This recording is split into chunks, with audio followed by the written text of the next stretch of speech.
Queridos amigas y amigos de Canal 45, estamos aquí en un nuevo programa, Guadalquivir 91, que como ustedes saben edita el Instituto Almenara para el Progreso y el Desarrollo de Andalucía. Hoy tenemos el honor de tener con nosotros a Liliana Córdoba Kaczerginski. Hola. Hola. Y a David Peñafuerte, que ustedes ya lo conocen. Hola. Manuel, estamos lejos. Estamos más lejos. Bueno, pues voy a dar algunos datos biográficos de Liliana, que Córdoba Kaczerginski, ¿se dice así? Sí. Que es una judía nacida en Francia, se crió en Argentina, donde se hizo sionista, después marchó a Jerusalén estudiando el hebreo en la Universidad Hebrea de Jerusalén, cuna del sionismo. Poco tiempo después, estando en esta ciudad, se hizo antisionista, vivió 14 años en la Palestina ocupada, en Haifa. También es fundadora de la red internacional, de la red judía internacional antisionista y militante incansable del movimiento de solidaridad con Palestina. Ayer impartió una conferencia en el GEN que llevaba por título Sefará, Patrimonio Universal, Sefará no es Israel. Sobre el conocimiento y realidad que tiene de Palestina y del Estado de Israel, hoy le vamos a hacer una serie de preguntas en esta entrevista. Y comenzamos. Liliana. Sí. ¿Qué te lleva a hacerte sionista en Argentina? ¿Cómo se produce este proceso? Okay. Era muy pequeña para que yo decida si soy sionista, simplemente. Sí. Viviendo en una, digamos, me crié en un hogar judío que no era precisamente sionista, pero por una serie de consideraciones decidieron enviarme a una escuela judía. Y esa escuela judía era una de las misiones que tenía era justamente educarnos para que quisiéramos emigrar a Israel. Entonces, por ejemplo, estudiábamos, aparte del hebreo y el Antiguo Testamento y literatura judía, también estudiábamos la geografía de Israel, el folclore y la música de Israel, la literatura no judía, la literatura israelí, incluso las leyes. Entonces, o sea, que era un adoctrinamiento, ¿no? Total. Y yo caí en la trampa. O sea, mis padres que me mandaron a eso, con yo digo, total conciencia, que no les gustaba mucho la cuestión estacionista, pero que querían que yo tenga una cultura judía, no solo la que recibía en el hogar. Entonces, y yo caí en la trampa porque hay otros que fueron y hicieron el mismo recorrido que mío y se quedaron en Argentina. No que llega. ¿Y a qué edad te traslada de la Argentina a Palestina, a Israel? ¿En qué universidad estudia hebreo y qué hechos o acontecimientos hacen que de ser sionista te vuelva radicalmente antisionista? Bueno, yo ya sabía hebreo muy bien antes de llegar a Jerusalén. Por eso estudié en una escuela judía, aprendí muy bien hebreo y también en general lo que se llaman los estudios judíos. Nos dieron un diploma de profesorado y entonces me voy cuando llego a la mayoría de edad, que en ese entonces en Argentina era 21 años, sí. Me voy tomo un barco y me voy a la patria, como yo pensaba que era la patria de los judíos, y llego a Haifa, que es el puerto, sí. Y ahí empiezo a conocer un poquito la realidad, aunque yo también tenía un bagaje político que era un relato diferente al relato sionista, estaba muy basado en lo que fue el éxito de la Revolución Cubana en 1959. Entonces venía con un bagaje antiimperialista, sí. Entonces, y también antirracista. Así que, bueno, todo eso junto hizo que en un momento en que empecé a conocer un poco mejor y me inscribí a estudiar en la Universidad Hebrea de Jerusalén, literatura hebrea, también estudié literatura española y sociología, que conocí a estudiantes palestinos de ciudadanía israelí, o sea, que viven en Galilea, en Nazaret y los alrededores.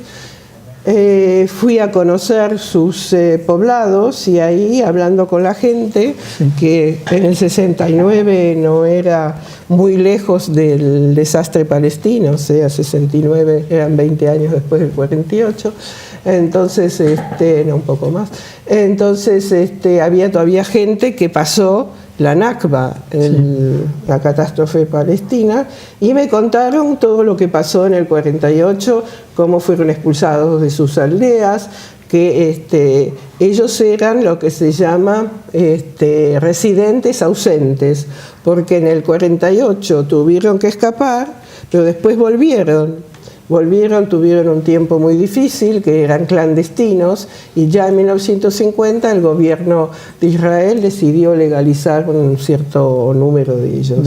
Entonces contaron cómo fue las masacres que hubo, la manera que tuvieron de acapararse de las tierras, y entonces después empecé a estudiar, leer e interesarme más y más, y fue un proceso, no fue de la noche a la mañana. A la vista del bagaje que llevaba y de lo que viste allí. Claro, porque yo entré en contradicción entre mi bagaje, digamos, político, que era de emancipación y de liberación de los pueblos, más la realidad, digamos, de lo que de la estaba viendo allí, que estaba haciendo el Estado de Israel. Y Liliana, tú que has vivido en Haifa, en la Palestina ocupada durante 14 años, ¿qué sucesos más trágicos te ha tocado vivir durante el tiempo que has estado allí?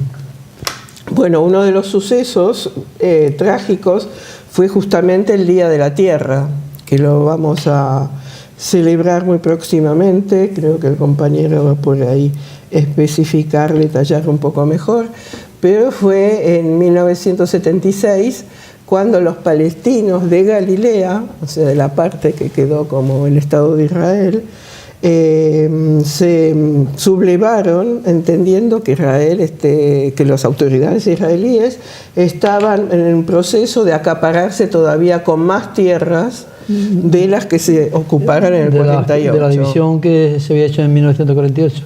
Claro. Entonces se rebelaron y dijeron, no, vamos a hacer manifestaciones mostrando nuestro rechazo a este nuevo plan. Y la reacción del gobierno de Israel fue disparar a matar. Y murieron unas 8 o 9 personas, muchos heridos, y fue un shock terrible para todo el mundo, creyendo que ellos eran ciudadanos del Estado de Israel. Ante estas masacres, los judíos de Israel no reaccionaban contra su gobierno ante estas masacres. Porque consideraron que no tenían derecho a sublevarse, que es normal, que el Estado necesita más tierras para desarrollarse. Y es una aberración total desde el punto de vista cognitivo, si se quiere, porque justamente la población palestina en 1948, la que se quedó, era más o menos de 160.000, 170.000 personas, y empezó a desarrollarse muchísimo. Hoy en día son casi 2 millones los que están dentro del Estado de Israel internacionalmente reconocido, y no les da, el gobierno de Israel no les da ninguna posibilidad de poder expandirse también en tierras, porque todas las tierras es para el consumo de los judíos o para la seguridad del Estado. Entonces les parecía algo normal. Sí hubo gente que protestó, pero bueno, evidentemente era gente muy, digamos, de números muy reducidos y bastante marginal. Los partidos, digamos, oficiales se quedaron calladitos. A la masa de la población. Y bueno, y a partir de ese momento, lo que es interesante, que aunque empezó a hacer un movimiento en la Palestina ocupada en el 48, se extendió, y hoy en día es toda la sociedad palestina, en toda Palestina y también en la diáspora, que conmemoran ese día, porque es el grito principal de las comunidades palestinas, la cuestión que el movimiento sionista acapara la tierra. Sí. Bueno, le voy a hacer ahora una pregunta a David. Como ustedes saben, David Penafuerte trabaja en la Universidad de Jaén en Relaciones Internacionales. Y bueno, David, Ayer Liliana Córdoba impartió una conferencia en Jaén que llevó por título Sefarad, Patrimonio Universal, Sefarad no es Israel. En un principio iba a darse dicha conferencia en el Salón Mudéjar de la capital jiennense, pero a última hora se denegó la autorización y hubo que trasladarla a la Casa Maestra, donde finalmente se impartió. ¿A qué crees que se debe la negación de que se impartiera en el Salón Mudéjar la conferencia gestionada por el Ayuntamiento de Jaén? Bueno, hay que decirlo a las claras. Esto fue un acto de censura puro y duro por parte del Ayuntamiento de Jaén, que los ciudadanos y las ciudadanas jienenses, yo particularmente lo vivo con preocupación, ¿no? Porque lo conecto con la tendencia que hay en este país en los últimos años, donde parece que hay un recorte de libertades pues fundamentales que a mí me parece grave, ¿no? Y en ese contexto de recorte de libertades, pues el Ayuntamiento de Jaén se permite negar el acceso a los locales municipales a una organización para celebrar un acto, ¿no? Porque verbalmente habían dicho que sí, ¿no? Sí. En un principio nosotros hicimos la petición de uso de los locales. Yo no quiero cansar a la audiencia con detalles administrativos, la hicimos hace mucho tiempo. Nos encontramos con que pasaba el tiempo y no teníamos una resolución oficial positiva, a pesar de saber, porque nos lo habían comunicado, que no había ningún acto que ocupara ese espacio, que es el Salón Mudéjar del Patronato de Cultura del Ayuntamiento de Jaén. Y entonces, después de indagar, de preguntar, nos empezaron a poner una serie de excusas puramente administrativas para finalmente decirnos que no iba a haber ningún problema, que íbamos a poder celebrar el acto, pero no nos dieron ningún tipo de resolución por escrito. Claro, en el momento en que, tras confirmarnos verbalmente la funcionaria que se ocupa de la gestión de los espacios que no iba a haber ningún problema, nosotros sacamos la publicidad del acto, y ahí fue, entiendo que donde saltó la liebre, y alguien desde arriba, desde el gobierno del ayuntamiento, pues dio orden de que se impidiera con algún tipo de excusa. Finalmente recibimos la celebración del acto. Recibimos un correo electrónico el día antes de la celebración del acto, donde nos denegaban el uso del espacio, arguyendo que nos habíamos entregado una serie de documentación que nunca nos habían pedido. Es una cosa un poco... Curioso. Sí, es un poco... Bueno, es un acto torpe y cobarde, porque finalmente, ante llamadas, porque el tema ha llegado a prensa, y ante llamadas de periodistas, hoy ha salido la noticia en el diario, ante llamadas de periodistas a los responsables municipales, pues han admitido que todos esos rodeos administrativos no eran sino una excusa para denegarnos el local, porque el ayuntamiento, teóricamente, de esto es una norma no escrita, sí, ¿no? En el reglamento de uso de los espacios municipales no figura. El ayuntamiento no permite el uso de los locales municipales para actividades políticas o que puedan suponer un enfrentamiento social. Y la conferencia de ayer era una conferencia que era... Eso es un recorte de libertades, ¿no? Por supuesto. Aunque fuera una actividad que tuviera un contenido político, siempre el sano debate es parte de la democracia. Pero es que en este caso, además, el contenido de la conferencia era puramente cultural. Claro. Era Sefarad, Patrimonio Universal, claro, y había una segunda parte que es Sefarad, no es Israel. Entonces, es inevitable que en una charla sobre este tema pues se arguya la desconexión que existe entre la realidad histórica de Sefarad, claro, y las políticas del actual gobierno de Israel. Esto se va a tocar. Pero el título de la conferencia no era las malditas políticas de Israel, era un tema puramente cultural.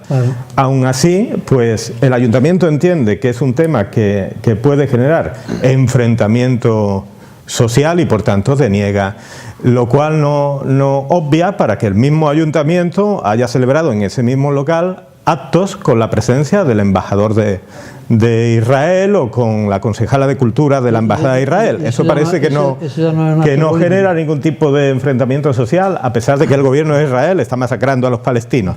Pero bueno, entonces ha sido un acto de censura puro y duro del Ayuntamiento Popular, del gobierno municipal del Ayuntamiento de Jaén, que es el Partido Popular en este caso. Por supuesto. Liliana, ¿por qué se va a Palestina? ¿Por qué abandona Israel? ¿Lo hace por voluntad propia o teme que al quedar allí el Estado de Israel podía hacer algún tipo de represalia?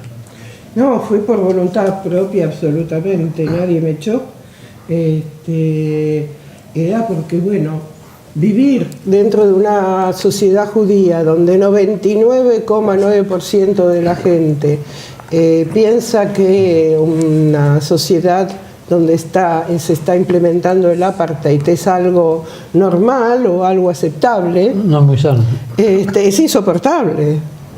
O sea, que todo el día, cuando uno va a la compra, cuando uno va al trabajo, cuando uno va incluso a sus recreaciones, Sí. tiene que estar confrontando a toda una sociedad.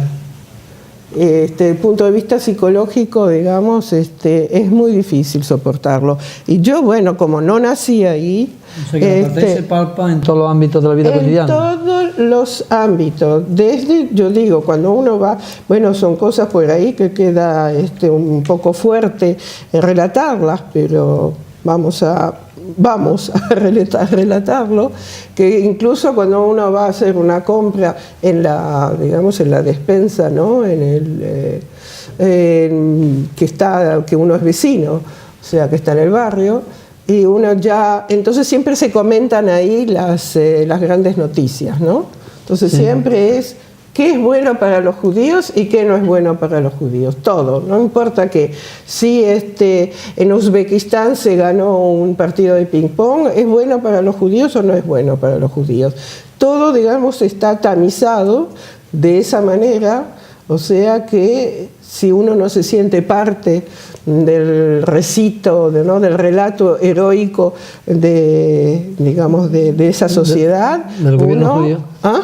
Sí, del relato del gobierno de los mandatarios de Israel. Sí, de alguna manera una visión supremacista de la realidad y de la historia.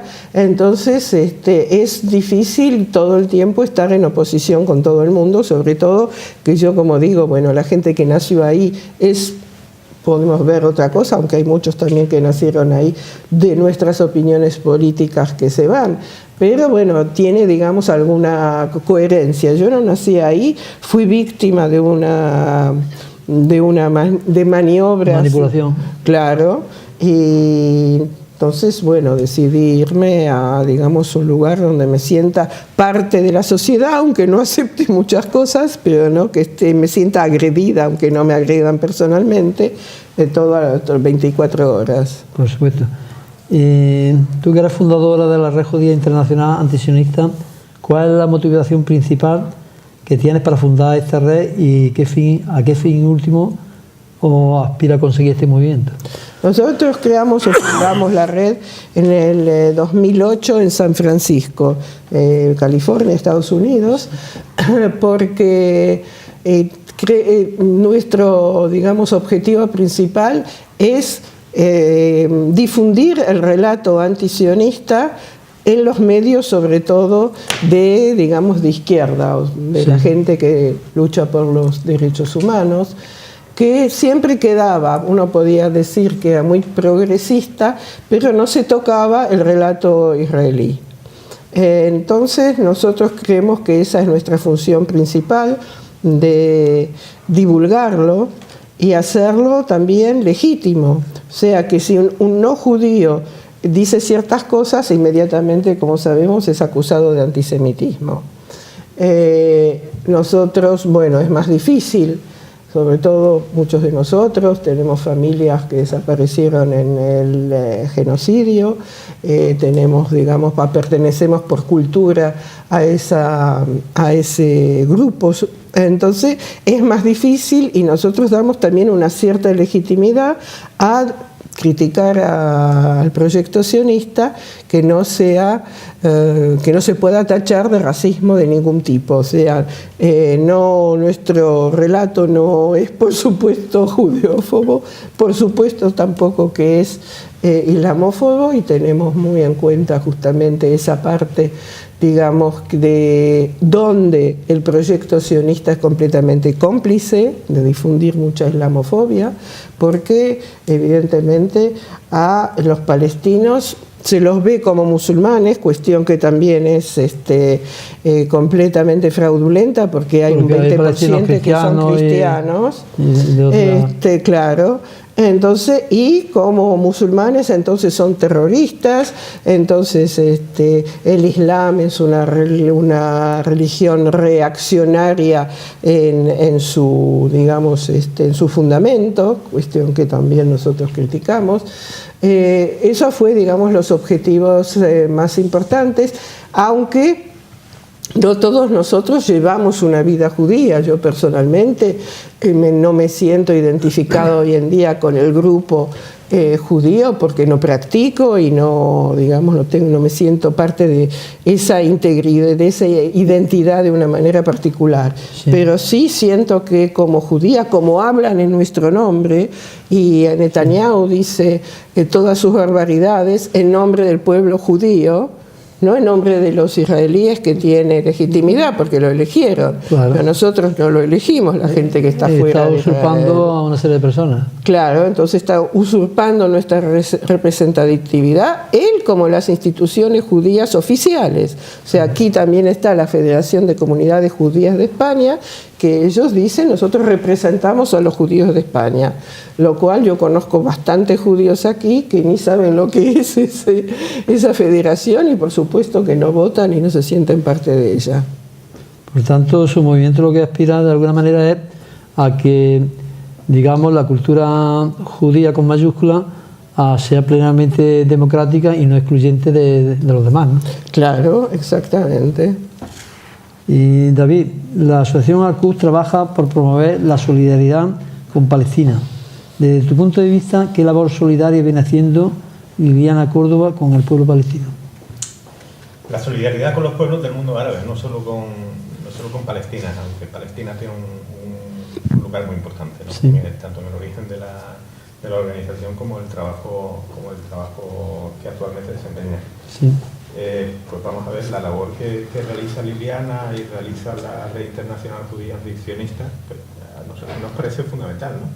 Porque la defensa de los derechos humanos de los palestinos no es una cosa solamente, porque esto ejemplifica la posición como de Liliana y de otros correligionarios, ¿no? En este caso judíos y judías, pues ejemplifica el que la defensa de los derechos humanos de los palestinos no es una cosa solamente de los palestinos, ni solamente de los pueblos del mundo árabe, ni solamente de la gente de fuera que simpatizamos, ¿no? Fisiológicamente con algunas causas y tal, sino que es una cosa también de cualquier persona, de judíos también, y de ciudadanos israelíes también, que claramente reconocen que las políticas del gobierno de Israel son políticas de apartheid, discriminatorias contra los derechos humanos, antidemocráticas, sí, profanadores de los derechos humanos, exactamente. Y que en origen el proyecto sionista, que fue el que permitió la creación el que promovió la creación del Estado de Israel, pues es un proyecto que en origen es un proyecto colonizador, ¿no? Colonizador e igual de represor de la población local que otros movimientos colonizadores que ha habido a lo largo de la historia, ¿no? Entonces esto es importante que lo digan, no que lo digamos otras personas, que también tiene importancia, sino que haya judíos y haya israelíes que también lo reconozcan, ¿no? Sí, por supuesto. Liliana, tú que has vivido 14 años allí en Palestina, durante 14 años se violaron los derechos humanos, ha habido algunos periodos de tregua en que ha habido más permisividad por parte del Estado de Israel.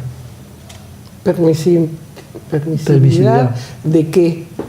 Digamos, de no tanta intransigencia con las normas que le imponen a los palestinos, el Estado de Israel. Bueno, al principio, digamos, los primeros años de la ocupación de los territorios de Cisjordania y Gaza empezó en 1967.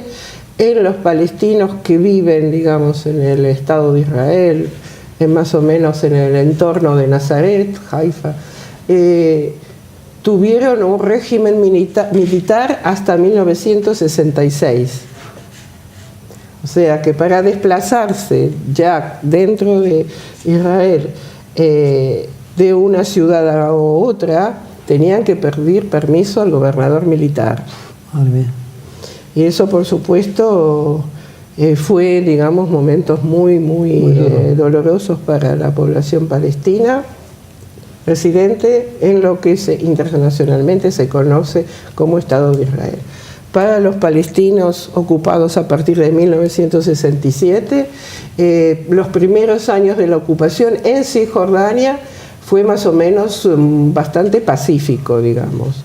En Gaza no, ya en el 71 hubo una rebelión muy importante, donde Sharon, el que tenemos cierta edad nos acordamos de ese nefasto general, entró en Gaza con todo y directamente con los tanques barrían casas y asesinaban. En Cisjordania fue bastante más paulatino la gran represión, o sea que podemos decir que más o menos hasta los años 75, fue bastante más amable, si se quiere. Ocupación, sí, pero todavía había una estrategia que el gobierno israelí pensaba que iba a poder someter a los palestinos a sus propias políticas. Cuando se vio que no se podía y que la gente empezaba a sublevarse porque la situación se le hacía insostenible, empezó la represión también y después va cada vez en aumento. Hubo un pequeño paréntesis cuando se firmó, por ejemplo, el Tratado de Paz con Egipto, un año más o menos, y otros momentos hay por ahí que hay momentos de más tranquilidad, pero bueno, momentos quiero decir algunos meses. Muy breve. Eso. Liliana, ¿cómo se muestra el feminismo en Israel? Y también te pregunto si hay realmente democracia, algún tipo de democracia en Israel. Bueno, hay democracia. Hablamos de democracia real. Sí, democracia real hay para la etnia dominante, ¿no? Hay sobre todo para los judíos que vienen de Occidente, digamos los judíos blancos, si se quiere. Sí.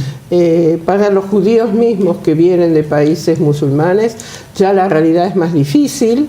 Y no hablemos ya de los inmigrantes, que hay bastantes, de inmigrantes sobre todo de África, y por supuesto los palestinos, que hay una diferencia entre los palestinos ciudadanos de Israel, es más suave que lo que es en Cisjordania, que ahí, y ni hablemos de Gaza, que ahí se la dan con todo. Movimiento feminista. Bueno, hay movimiento feminista que es un tipo de movimiento que podemos decir el del techo de cristal, o sea, que hay que haber una igualdad formal con los hombres. Entonces, las mujeres aspiran a tener grados importantes en el ejército y entonces tener la misma actitud que tienen los varones, o sea, de represión hacia la población local. Entonces ese feminismo yo no lo veo como un movimiento de emancipación, sino más bien un movimiento reaccionario y muy conformista. Que utilizan a las mujeres, ¿verdad? Las mujeres se utilizan a ellas mismas también, porque les parece, como no tienen un análisis y una visión diferente de lo que es las normas del Estado, sí. Entonces es una visión muy conformista. Entonces, claro, quieren ser aviadoras, quieren ser paracaidistas, quieren ser generalas, bueno, pero no cambiar la situación, sino cambiar su propia situación personal. Otra pregunta, ¿por qué Israel se empeña en hacer propia la cultura sefardí cuando es una cultura andalusí que nada tiene que ver con el Estado de Israel? Porque Israel usa todo para no tener la imagen que es solo un Estado militarista y solo un Estado opresor. o sea que viola los derechos humanos, que es bastante conocido hoy en día en el mundo. Entonces usa lavados de imagen, como es, por ejemplo, el lavado de imagen con la cultura, con Eurovisión, que vemos ahora, que va, digamos, se va a celebrar próximamente. Es curioso porque Israel no pertenece a Europa, sin embargo. Hasta ahora sabemos que no es así, ¿no es cierto? Incluso cuando uno dice pregunta a alguna persona, ¿pero por qué Eurovisión e Israel si no está en Europa? Ah, cierto, como si uno descubriría América. Claro. Les parece una pregunta sorprendente. ¿Por qué? Claro, Israel, tanto en el festival ese como en todo lo que es deportes, como no pueden jugar con los países árabes, entonces se les dio ese gran privilegio de jugar en Europa, y aparte que se los considera una parte de Europa. Porque porque estaban solos, claro. Debido a su política, al estar aislados. Están aislados, y al mismo tiempo se le considera como un derivado, lo que es verdad, sí, del consenso europeo, y se los ve como blancos, aunque hay muchos judíos que no son blancos, pero se los ve de esa manera, y reciben el privilegio de ser considerados como parte de Europa. Entonces, evidentemente, es una manera, digamos, de privilegiarlos. De privilegiarlos, exactamente. Y Liliana, ¿cuál es el motivo y empeño de Israel en implantar en Andalucía y en el resto de España las rutas de las juderías, cuando en época andalusí no existían guetos de ninguna religión aquí? Es que eso se obvia completamente. Lo importante es crear una realidad cultural en España para poder realmente incidir. Entonces, ¿quién está creando esta realidad cultural? Es de la parte del Ministerio de Relaciones Exteriores israelí, que quiere mostrar esa cara amable, que se ocupan de la cultura, y por supuesto hacer la diferencia con la vida andalusí, que era parte también de musulmanes y cristianos. O sea, diferenciar, porque al diferenciar, entonces vienen los presupuestos, viene también la manera de hacer contactos con ayuntamientos, influenciarlos, y cuando uno ve el programa del Centro Sefarad de Israel... Perdona que te interrumpa. Sí. Una manera de influenciar, pienso yo, la negación a que tú dieras la conferencia en el Salón Mordejai. Ahí está la influencia de Israel. Exactamente. Entonces, la cuestión entonces de mostrar esa cara amable, ¿no? Pero con un acervo cultural que ellos quieren mostrar todo el tiempo, que hay un nexo y una relación directa entre la historia de los judíos e Israel. Y al mismo tiempo dar subvenciones a proyectos que alimentan ese mito que todos somos descendientes de Palestina, de los hebreos de hace 3.000 años. Por ejemplo, pero a mí me parece el problema no es Israel en este caso, que es normal que quiera hacer esto, su lavado de cara y mostrar... Que los alcaldes de aquí se plieguen a esa manipulación. Exactamente, que si se quiere hacer rutas, proyectos de mostrar desde el punto de vista turístico, cultural, rutas por el casco histórico de la ciudad de Andalucía española. Exactamente, que sea también para los moriscos, los judíos, los cristianos, bueno, todo lo que fue la parte de la historia andalusí. Claro. Y el derivado de esto es, por ejemplo, que el gobierno español haya decidido en 2014 que se va a conferir la nacionalidad española a los descendientes de los sefaradíes. Bueno, hay que pasar una serie de trámites. Eso que es muy digno, pero evitan hacer lo mismo con los descendientes de los moriscos. Que los dos sienten un gran pesar, que lamentan hasta el día de hoy esa expulsión. Y muchos la recuerdan de diferentes maneras, hasta hay gente judía y morisca que guarda las llaves de sus... Yo sé de personas en el norte de África que tienen documentación, incluso las llaves son descendientes de moriscos andalusíes, y sin embargo no tienen la opción a la nacionalidad española. Y en lugar de pegar el grito al cielo, nosotros lo hicimos, ¿no? Con otro grupo que está en Barcelona, de judíos también antisionistas y palestinos. Pegamos el grito en el cielo con cartas y todo eso. Claro, somos un grupo tan minoritario, pero lo que me extraña es que, digamos, en la población española tenía que haber habido una reacción, que está muy bien, de dar la nacionalidad a los descendientes que realmente se sienten ligados a esa historia, pero también de los moriscos, o sea, que sea una cuestión de una política conjunta y no sin discriminaciones de ninguna clase, diferenciar para reinar o para tener mejores subvenciones de algunos estados. Por supuesto. David, ¿qué deberían hacer las autoridades de nuestra tierra para defender nuestros valores culturales con respecto al afán de penetración de Israel en España a través del deseo que tienen de simbiotizar y separar con Israel? La respuesta es sencilla: negarse, ¿no?, a esa utilización.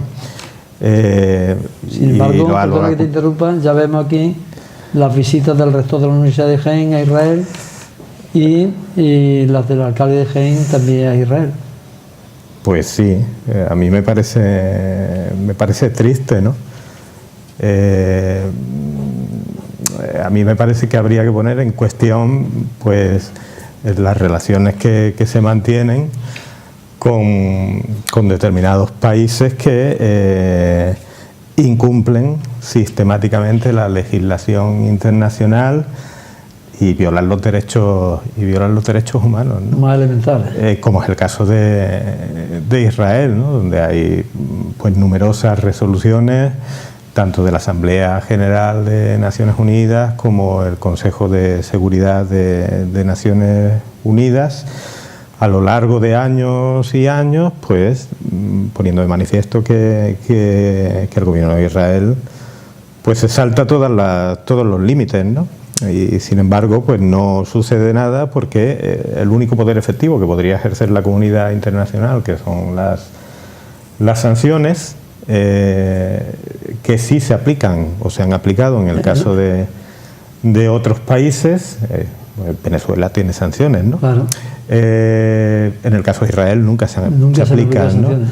Entonces yo creo que sin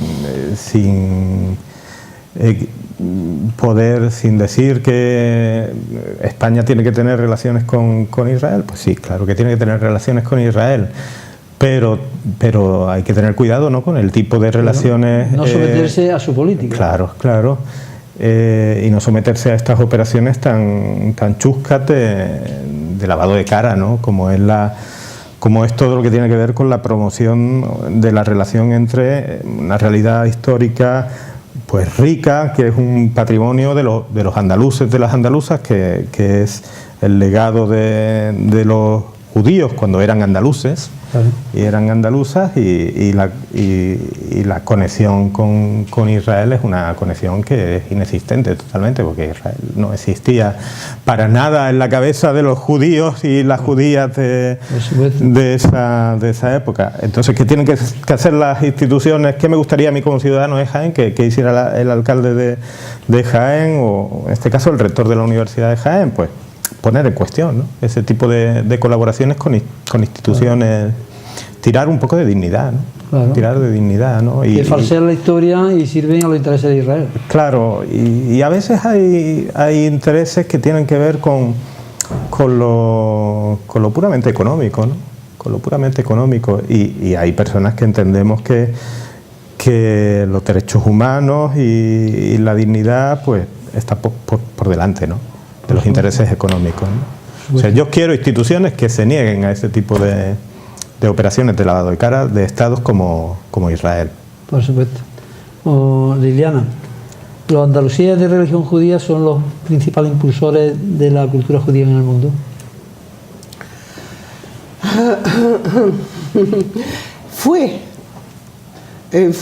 Fue durante un tiempo, porque realmente durante la época andalusí el fundamento, la fuente de la cultura judía, incluso la religiosa, venía del Andaluz, que se dispersaba en toda Europa. Pero después, con la caída y la decadencia del imperio andalusí y las estrategias de los reinos cristianos con la Reconquista, España cayó en una situación, digamos, de cierta decadencia cultural que influyó ampliamente también en todo lo que es la cultura judía, y el centro cultural pasó primero a Francia del Sur, después a Alemania y después a los países del este. Sí.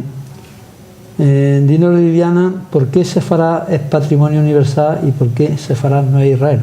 Para resumir el título de la conferencia que hice en Jaén. Bueno, Sefarad, con esa cultura rica y con esa, digamos, la manera de, digamos, la actuación de Hasdai Ben Shaprut, que fue uno que vivió aquí, su concepción de cómo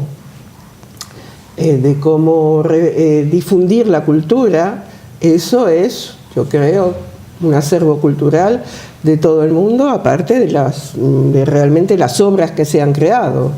Por ejemplo, en hebreo hay enormes obras, o sea, muchas obras de realmente poesía de muy alto vuelo que se ha creado en hebreo durante la época andalusí, textos también religiosos.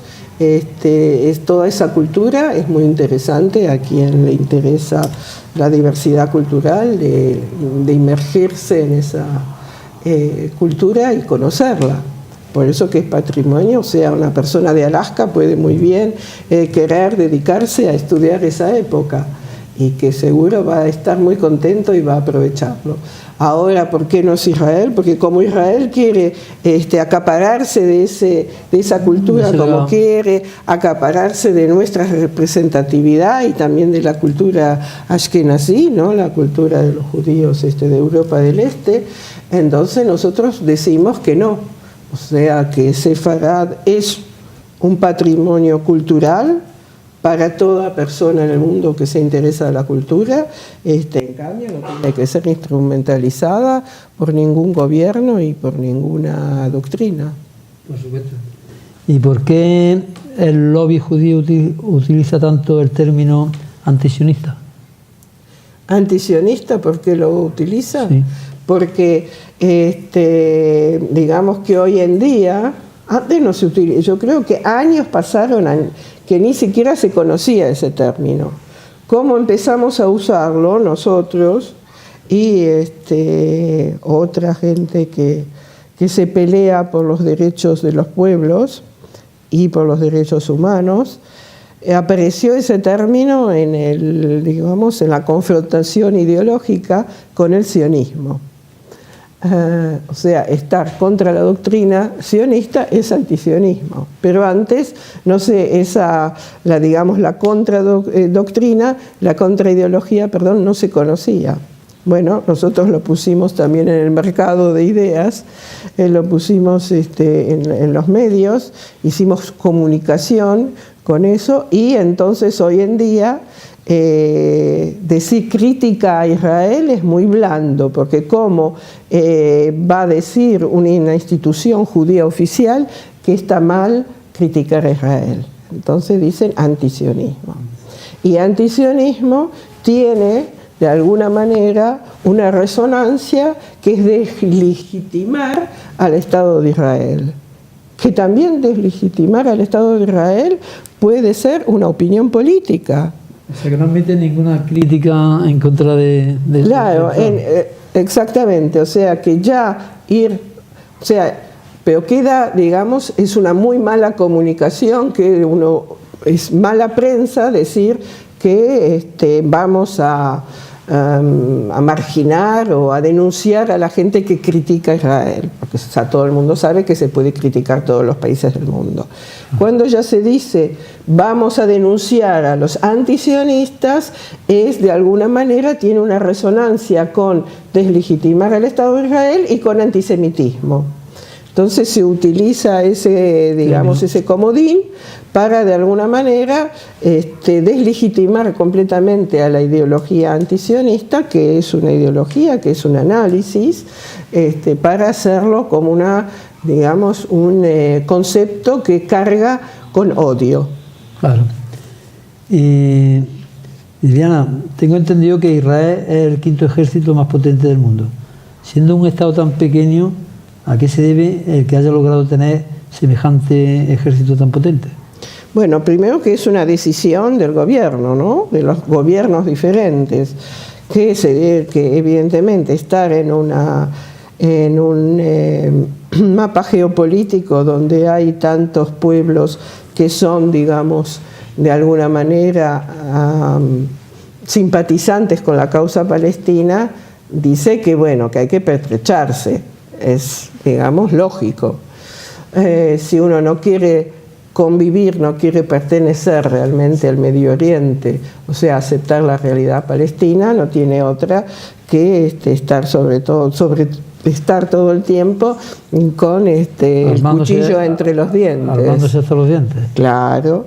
Y eso es de una, digamos, una cariz, pero la otra es que Estados Unidos llueve realmente fondos y presupuestos a Israel, sobre todo para que se arme, sobre todo. Y generalmente las armas, o sea, cuando Estados Unidos da los presupuestos, parte del acuerdo es que parte de esos presupuestos tienen que ir a comprar armas de Estados Unidos y también hacer investigación con, digamos, para tener más, como decir, criterios y elementos para cómo reprimir población civil. De alguna manera, Estados Unidos está utilizando a Israel también como la punta de lanza en Oriente Medio, ¿no? Claro, y como conejito de Indias.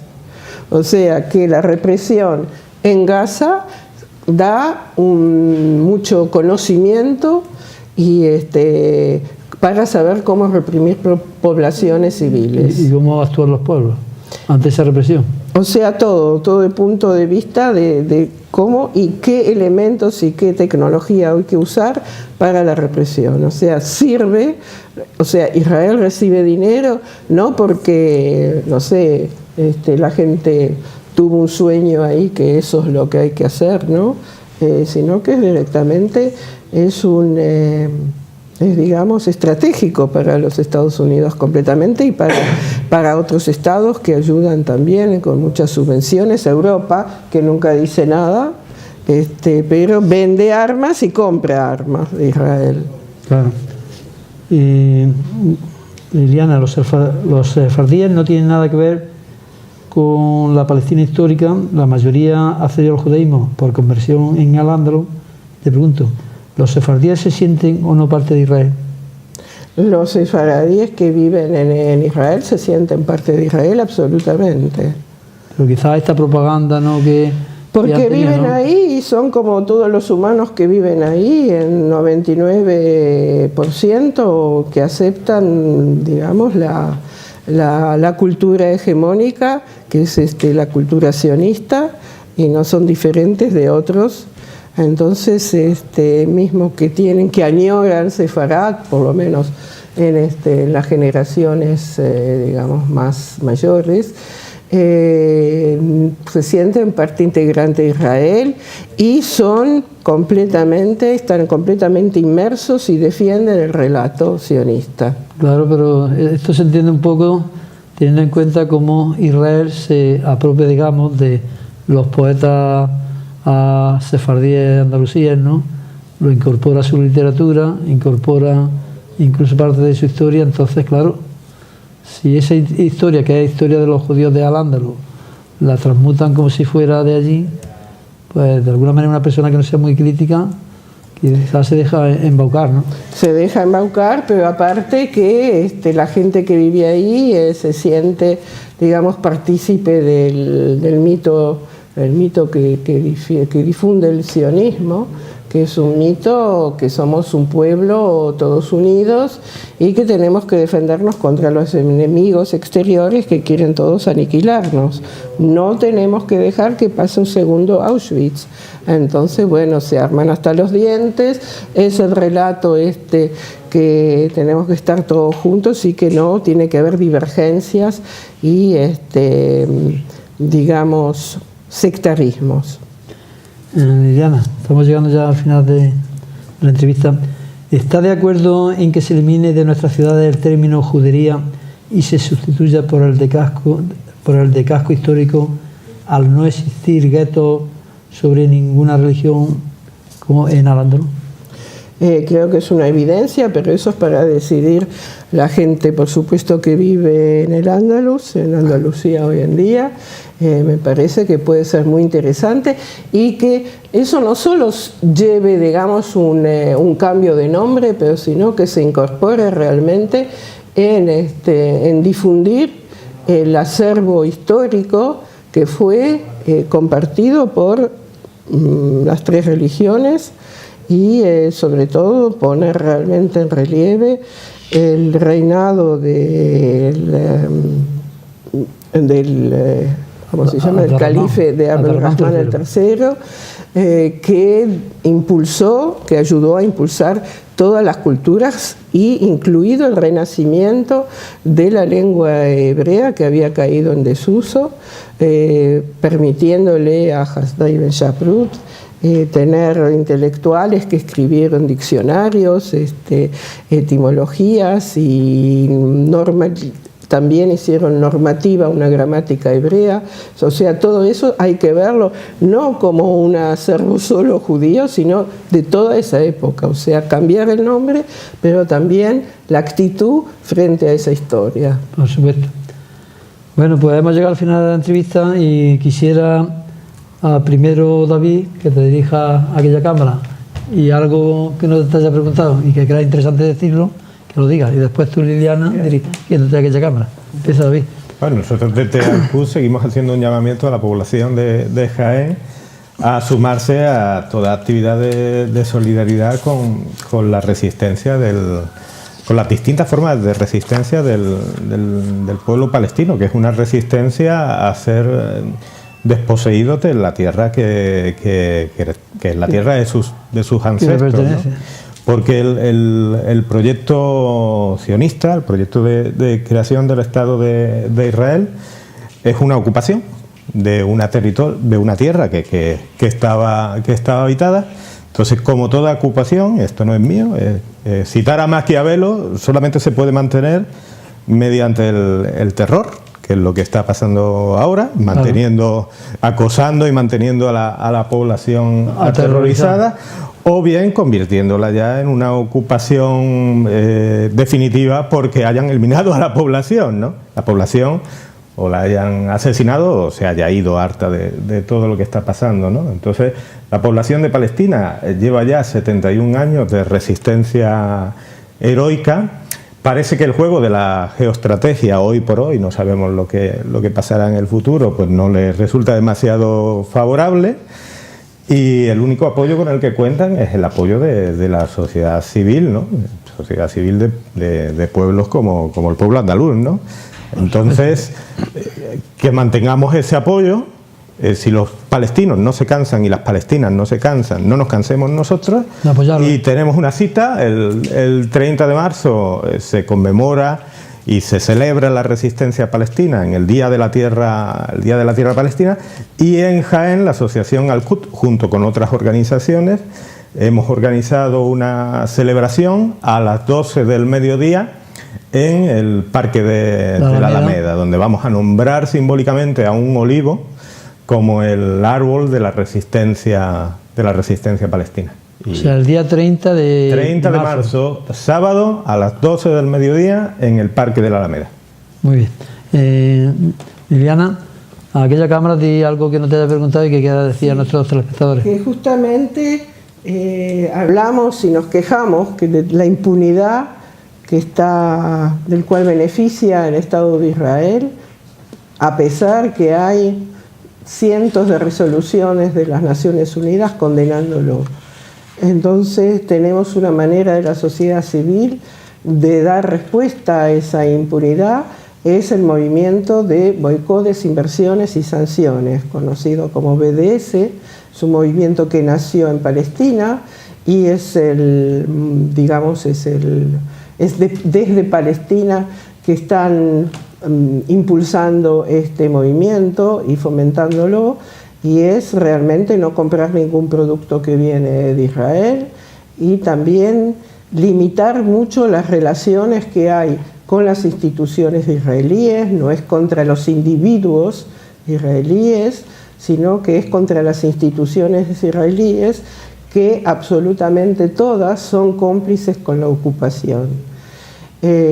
Nos parece que lo más normal es que cada uno en su ámbito pueda pedir a las instituciones de España que limiten completamente sus relaciones con las instituciones israelíes, y también que no se vendan armas, pues tampoco que se compren, que no se vendan armas al Estado de Israel, que es una manera realmente concreta de ayudar, de favorecer a la pacificación de esa tierra y tener en cuenta los derechos humanos de la población palestina.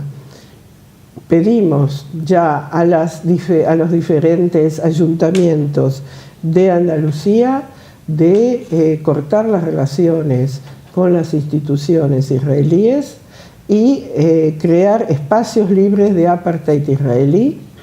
De esa manera, que ya son 80 ayuntamientos en el Estado español que han firmado esta estrategia, y que tiene que ir en aumento para que de una vez por todas sientan realmente que el mundo y la sociedad civil y ciertas instituciones están realmente hartas de lo que pasa, de las violaciones constantes de los derechos humanos de parte del gobierno de Israel, y sin ninguna perspectiva de paz, porque no quieren admitir de ninguna manera que los palestinos tienen también derechos históricos, también, no digo únicamente, también derechos históricos sobre esa tierra. Gracias Liliana, gracias David por estar hoy aquí con nosotros dando este testimonio, y ya sabes que cuando quieras, cuando queráis, las cámaras de Canal 45 están abiertas para personas democráticas como vosotros que defendéis los derechos humanos. Gracias a ustedes de habernos invitado. Y procedo a despedir el programa. Y ustedes, queridos telespectadores, espero que haya sido útil este programa que hemos emitido para ustedes. Ha sido Guadalquivir 91, que como ustedes saben, edita el Instituto de Almenara para el Progreso y el Desarrollo de Andalucía. Otro día estaremos aquí de nuevo con ustedes. Gracias y hasta luego.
Say